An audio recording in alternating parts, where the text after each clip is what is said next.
Good morning and welcome to Onward in Love and Caregiving. And here we are already in February. My, but how the time is flying by. I'm so grateful to have you with me. I'm Greg Johnson. I'm the president and CEO of GJP International, which is Greg Johnson Partnerships International. And here in New York, I have the great privilege of serving as the chief advisor to the CEO of Emblem Health for family caregiving. And I'm delighted to have you with me once again this morning for this program, which is now in its third year, begun at our home in Bali and then continued during the pandemic from here in New York. And in 2023, we're going to be back in Bali. I've just had a lovely invitation to speak at a conference in Bangkok, and I can't think of a better reason to pack up and go. I'm just still needing to get to walk, but that's part of the physical. And we've been talking about mind, body, and spirit. It has been my goal during the beginning of the year, and I want to thank many of you who have written to me, thanking me and asking some specific questions as it related to your story, or sharing parts of your story in family caregiving. That you've been very grateful that we've gone back and said, let's take a look at this thing called family caregiving, and that's what we did. We began with an overall view, and then we talked about the word family. Family of origin, family of choice. And we talked about the many faces of family caregiving. I think there were 14 that we spoke about. People don't realize that. And all of these, by the way, as you well know, are available on the YouTube channel. My YouTube channel is very simply Family Caregiving with the Rev. Family Caregiving with the Rev. And then you'll see the series Onward in Love and Caregiving, and just go back a couple of weeks and you'll be able to pick up on them. Then last week, we began what I'm considering a 3-week series discussing who we really are. We are mind, body, and spirit. We are, and so is our care recipient. Everything seems to be in threes. Remember, we talked about healthcare. What is it? It's three-legged stool. Someone who is ill, physically, emotionally, or spiritually, again, three. One leg, that's the care recipient. The second leg is the professional caregiver, physically, emotionally, spiritually, people who are in all forms of healthcare, health and wellness. And the third leg is what our focus has been, the unpaid, by and large, family caregiver. And so today, we're going to continue. Last week, we talked about the physical, and I shared with you some very practical things beyond diet and exercise. Several of you quite agreed with me on that topic. But we spoke about some of the documents you need, some of the things that you need that will make your life easier, some of the texts that I have found very helpful and have shared with many other people and have shared with you, hoping that you might just take a look at them, and it might, if that's where you are in this particular stage, that you'll take a look at it and find some help. Now, this morning, we're going on to mind, body, spirit. We did body. So now this morning, we're doing the emotional, the mind, the mental portion. And this is always one of my favorite topics, because at the root of things are how we look at them. You know, in life, it's not what happens to us that matters. Would we have chosen it? Of course not. I don't know that we'd signed up for lots of things, but it was part of our life, and we might deal with some of that in our spiritual talk next week. But what happens to us is really not the concern, because by the time we're aware of it, it's already history. It's happened. What is the challenge? It's how do we deal with it? How do we react to it? And truthfully, it's how we not go through it, but how do we grow through it? That is such an important gift when we have this type of a conversation, because so often people think, oh, this was thrown at me, that was thrown at me. How am I going to get through it? You don't have to do it alone. That's the first. And secondly, look at it as something through which you can grow. And you will find out a great deal about a very important person.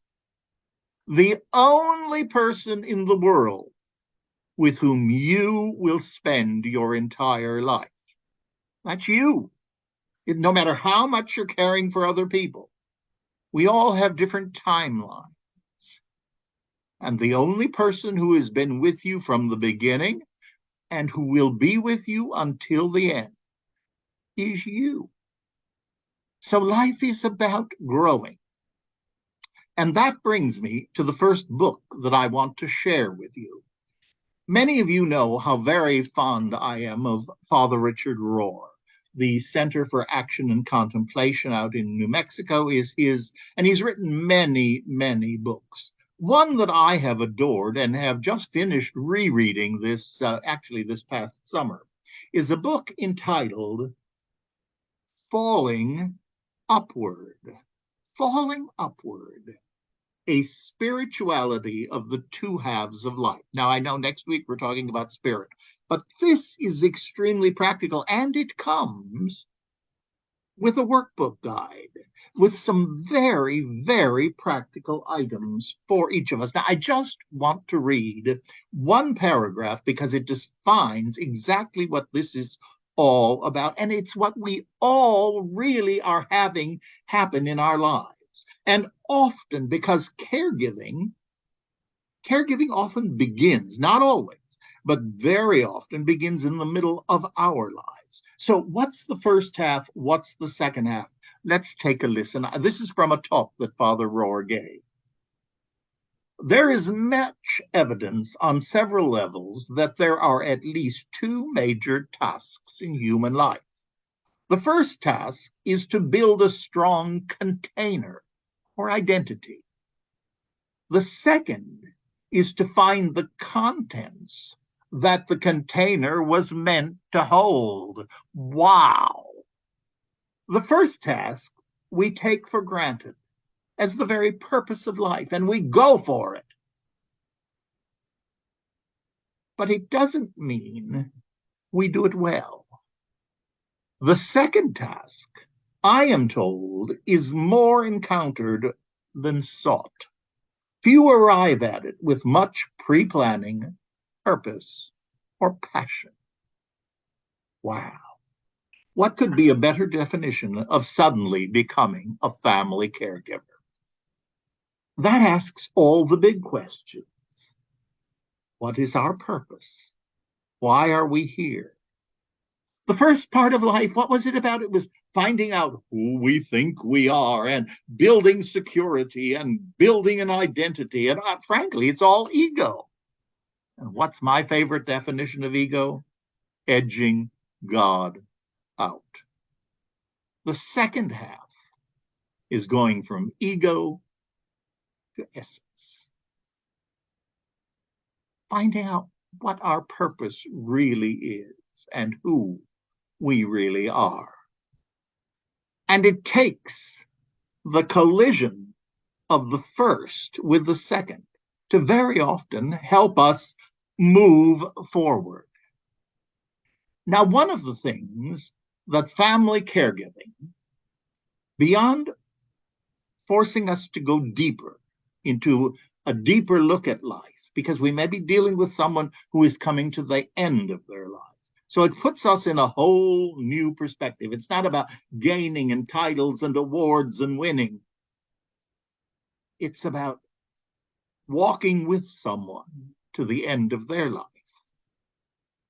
But one of the things that's often true is that there is a great deal of isolation by its very nature. Care recipients tend very often, in fear often, in panic, in a sense of wanting security. They want you, oh, stay with me, be here, are you there? I know I went through that with Joe very strongly. It's important for us to be present. We want to be. But we also need to realize that we too need help on this journey. And what are some of the things that I recommended? We've learned so much about being able to communicate using technology that it's no longer the oddball thing. Frankly, it's the way in which things are done telephonically. And that's good. That's positive because it really allows two things to happen. One, you are present. But secondly, you are reaching out into a world of support, into a world of guidance, into a world of help.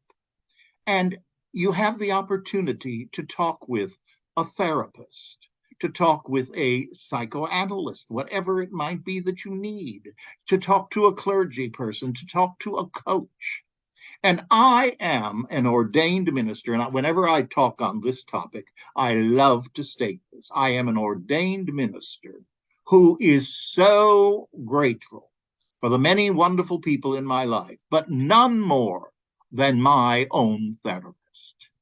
Now, I know you don't often hear clergy people talk about having a therapist. Well, I'm one that does, and Marble Collegiate has done that for a long time with the very brilliant Blanton Peel, which began with Dr. Smiley Blanton and Dr. Norman Vincent Peel back at the time of the 1929 crash. They realized more than prayer, they needed to have people who were walking with people and meeting them at their present point of need. And that's what we need, because for many of us, this journey into family caregiving came upon us very suddenly. We didn't study for it, none of that sort of thing. And what are the first things we learn? It's the 12 steps as far as I'm concerned. We learn that we're powerless. I'm powerless over my care recipient, and my life can easily become unmanageable. But there are steps to help us if you follow in that tradition. Another thought from the Al Anon world, and it plays in so strongly into family caregiving. We need to remember with the situation, we didn't cause it, we can't control it, and we can't cure it. We are not cure givers. We are family caregivers, meaning we're going to be there. We're going to be there to do what is needed presently, guided by professional caregivers. It's all that team, all three of us at the legs of the stool, holding the stool up as we support the care recipient. But from our point of view, we need to acknowledge we're powerless over this. We didn't cause it, we can't control it, and we can't cure it. But we can give the greatest gift that we have, and that is to be present. Not living in the past, not going on and on and on about, oh, should have, should have, should have. Don't should all over anybody, and don't let anybody should all over you. Yes, I said should. Also, not planning into the future, staying right in the present. And that's something we can do, as well as learning acceptance. This is where I am today. It's not where I was yesterday. It's not where I'll be tomorrow. But this is where I am. And often we need someone who can remind us of that, who can help us, who can walk with us. And that's why I urge the use of a therapist. Also, support groups. I cannot say enough about support groups. For 30 years, I've been going to Alcoholics Anonymous. It saved my life. And I am so grateful for surrender and gratitude. That's what I learned. It's available to you in many ways. Now, as we know, many areas of the health industry, the health world, things like the Heart Association, the Diabetes Associations, the Alzheimer's Associations, these organizations with considerable budgets do have incredibly wonderful support groups. And if your loved one, if your care recipient is experiencing a difficulty in those areas, I urge you by all means friends to take advantage of it and to sign up and go to it. One of the great, great organizations for Alzheimer's here in New York is Caring Kind. I cannot say enough about it. Caring Kind, one word, Google it, and you will be blessed. Now, what about those of us who don't have people who have the specific disease? Well, Emblem Health has been very strong on that particular area, and that is in finding and supporting groups that are non-disease specific. Because, quite frankly, a support group is not it's not a schooling for a degree in a specific illness. And at times, some of the support groups can become very disease specific. We are talking, we need to know about the disease. We need to know what we can do to be a positive caregiver and to meet the needs that that disease requires of a caregiver. But beyond that, we need to be willing to look at ourselves as caregivers. And remember, before I can care for you, I've got to care for myself. So I'm going to have needs that I need to have taken care of. Now, one of the great, great leaders in non-disease specific support groups is Reverend Marian Gambardella, my dear, dear friend and partner in so many, many projects and a great supporter from Emblem Health days. She's now retired down in Florida, but is leading the most active life of any retiree I know. And once a month at the Marble Collegiate Church here in Manhattan, the Marble Collegiate Church, marblechurch.org, Marian leads a caregiver support group. I can't urge you enough. If you would like to be part of that loving, loving community and to learn from the genius of Marian, go for it. You can always write to me. I can connect you. I'm happy to do that. You know that my contact is Greg Johnson, all small case, Greg Johnson at gjp-international.com. Just write to me and I'll be happy to answer your questions on that. Also, yesterday, I learned, I'm constantly learning. Someone had called me and I felt, oh, I wish that Friends Indeed were still here. Well, good news. Cynthia O'Neill, the founder with the late Mike Nichols of the incredible organization Friends Indeed, is doing some groups by online services.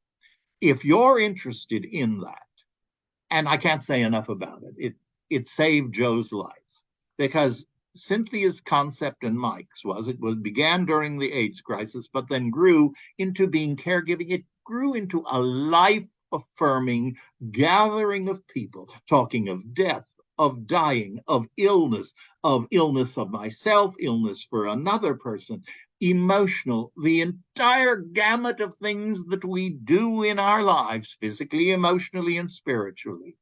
And we all became friends indeed. I cannot urge you enough. I was thrilled to learn that Cy is still doing some of these support groups. Nevermore a brilliant woman you will meet. She's wonderful. I love her dearly. I feel like I'm talking about all my girlfriends today. Bless you, Marian. Bless you, Cy. Thank you all so much. So there are these resources for you, and you can do them while still physically being where your loved one might feel even more at home. Now, I also want to suggest two other things that I have found very helpful. One of them is my gratitude list. In fact, quite frankly, it was the root of my recovery in AA. Now, that's a whole story to tell. But when I came to terms with why I was constantly failing, and I was beginning to think I was a chronic relapser instead of a chronic recoverer, and I was blessed to find that it was this area of gratitude that was lacking in my life. And so on that given day long ago in 1986 out at Marworth, I began the gratitude list that's in my Bible right next to my bed. It's getting thicker and thicker. And I often go back and read it. During these last months where I've been very much confined, I've added to the gratitude list, yes, indeed. But I've also gone back and found great comfort, support, perked me up, laughed as I looked at some of the things I wrote. Gratitude lists are a wonderful, wonderful way of deciding how I'm going to look at things, because I do have the choice. I can say, poor me, poor me. Well, you know, for an alcoholic, the next is pour me a drink. Or I can say, thank you, thank you, thank you. I'm grateful, and I'm going to make it through this with the help of everyone in my life. That's why we need to care for the caregiver. And to keep the caregiver a caregiver, we don't want you to become a care recipient. And one final thought, and this goes back to Marion Gambardella, who is probably one of the great writers on this. Marion, when I decided after Joe's death to write a book of inclusive prayers, not any specific denomination or whatever, I wrote a book entitled Peace Be Still, Prayers and Affirmations for Family Caregivers. Well, the first part was just prayers that I had written. And I was telling Marion about it, and it was shortly after the death of her husband. And she said, would you like me to add some affirmations?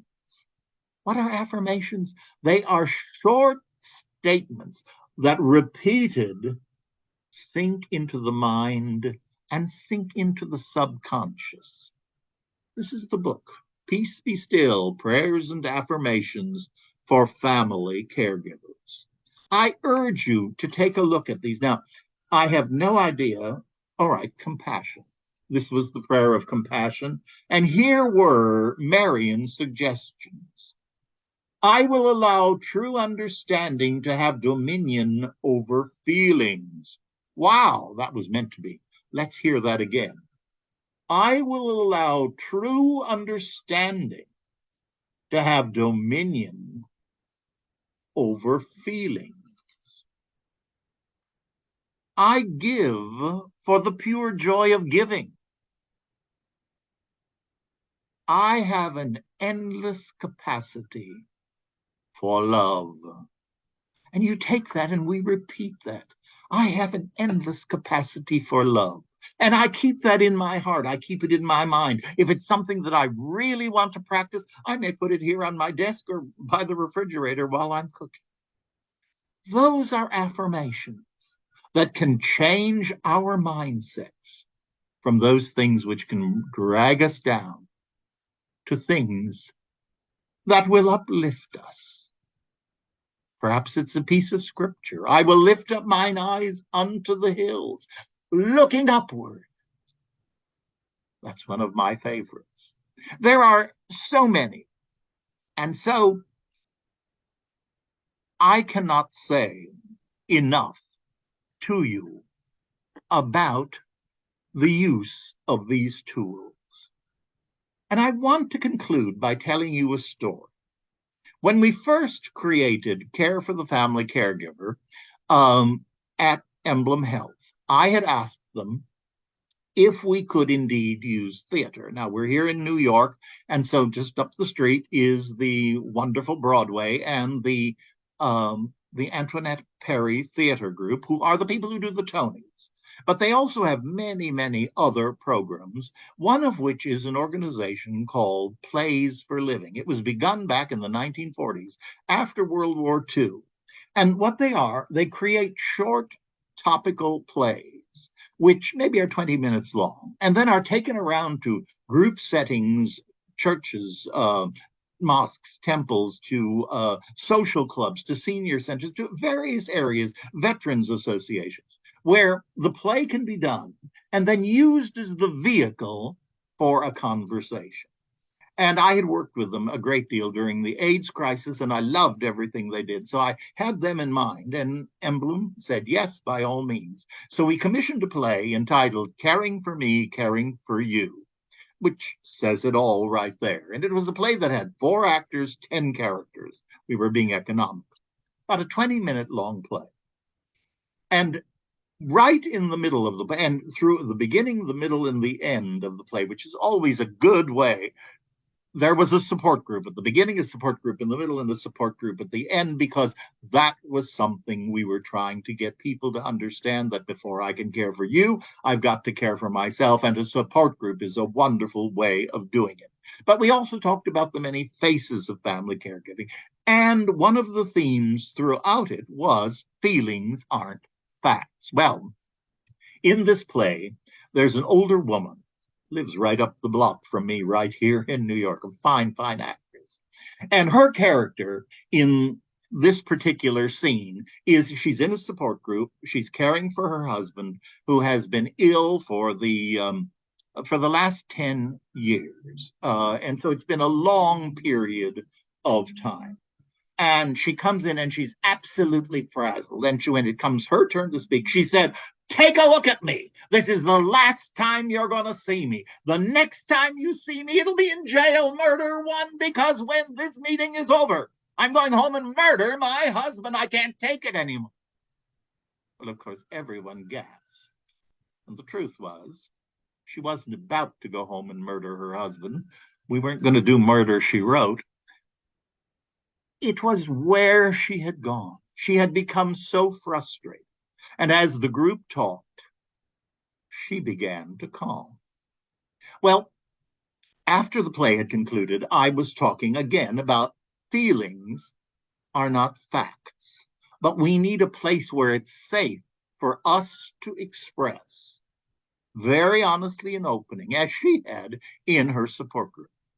Well, a very elderly lady came up to me and she took my hands. I will never forget this. This must be at least 10, 12 years ago. And she held my hands and she looked at me and she said, Greg, thank you. I'm finally going to go home tonight and sleep. It's going to be the first time I'm sleeping since my husband died. I said to her, oh, I am so glad that you will sleep, but when did your husband die? She said, 9 years ago. I said, 9 years ago? May I ask, what was it I said that helped you? And she said, oh, that lady. I had thoughts like that. I had thoughts like that often. And I was alone. It had been 10 plus years that he'd been sick. But since he's died, as I remember that, it haunts me. And I looked at her and I said, you know, the only thing you ever did in all those years with your husband was to love him. Oh, yes, she said, and you still do. Those were only thoughts, because we all burn out. We all are human, but you never acted on that. No, you loved him, and you still do. And I've got news for you. He still loves you. When I tell that story, the only way to conclude our program today is, let's remember, we're doing this together. Let's walk in love. For love bears all things, believes all things, hopes all things, endures all things. Love never ends. And it is so. Thank you for being with me today. And as we always conclude our program, onward in love and caregiving. Namaste. God bless. And I so look forward to seeing you next week. Have a wonderful week. Thank you.